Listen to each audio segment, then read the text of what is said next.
Okay, hurry up. Past my bedtime. Late game.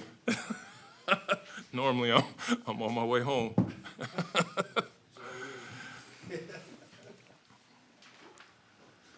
with OKC, they want to just keep coming. Yeah. You know, keep coming at you. It'd been nice if y'all had asked about it in the pregame. I would have said that. Tweet, do whatever with that.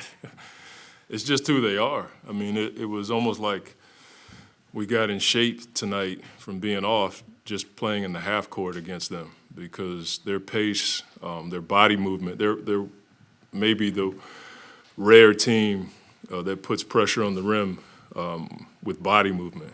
Most teams do it with penetration, with the ball, and they do it with body movement, and it draws you in, and then they can kick it out for threes. And so their pace is second to none.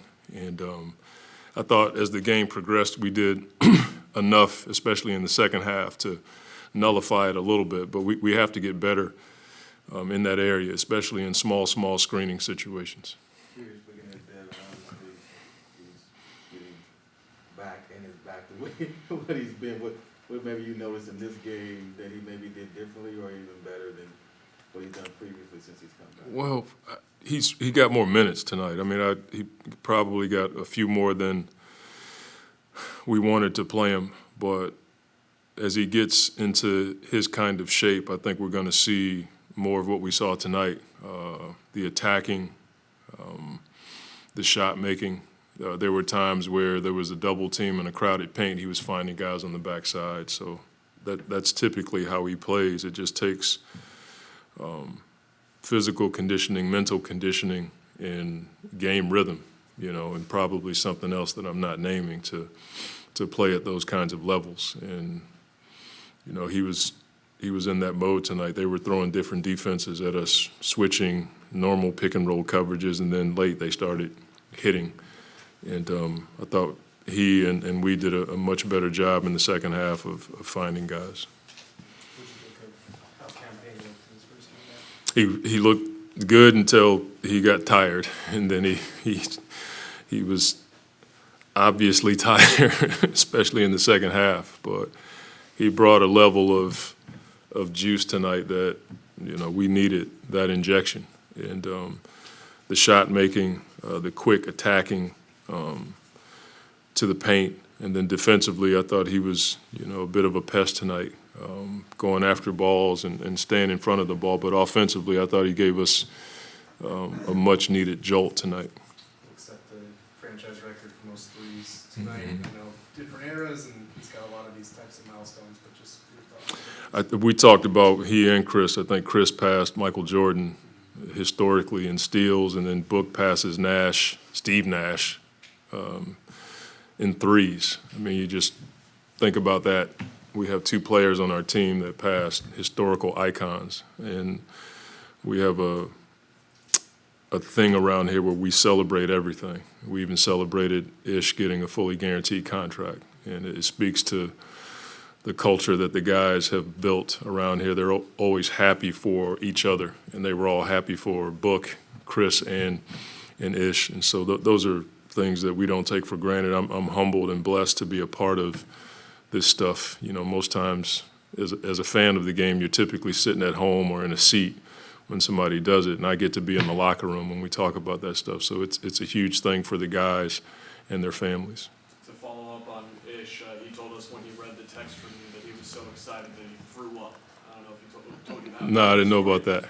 But what have you seen from him for the work that he's put into to earn that? I just think guys like that, I can't say they deserve to be rewarded because I'm not quite sure how you factor all that stuff in. But I think when you see somebody like him rewarded for the hard work, the steady attitude, and the improvement in his game, I enjoy watching that kind of thing happen. And for me, as a coach, it's one of the good parts about coaching is being a part of somebody's development and seeing them get a fully guaranteed contract because that's life-changing.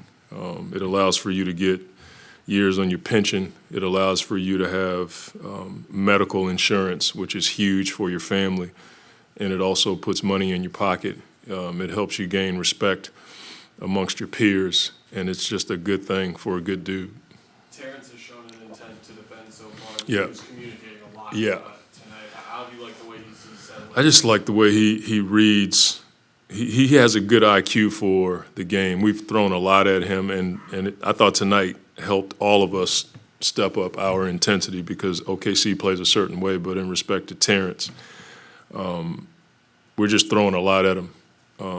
I thought he spaced well tonight. He got some open shots because he was just spacing well, and then defensively, their pace and the way they run small screens can mess you up. So once he read what they were doing, I thought he did a much better job of staying in front. But he has a big body. He's not a small dude. Like, he's 6'6", and he's got some size on him, so he can take a hit and stay in front of the ball. Coach, wondering about, was wondering about some of the things you're mentioning about the pace and small screens, and what are some of the problems that you noticed with Jalen Williams tonight at OKC? He's just a good player. I mean, he puts the ball down, he can get to the basket, and he's big. So even when we were in front of him, he can attack an angle and hit you with his body and try to finish. But he's a big athletic kid, young man, and he's a smart player. I mean, we thought highly of him in the draft, and Sam's one of the best at finding talent. So we weren't surprised by his ability to get to the paint tonight.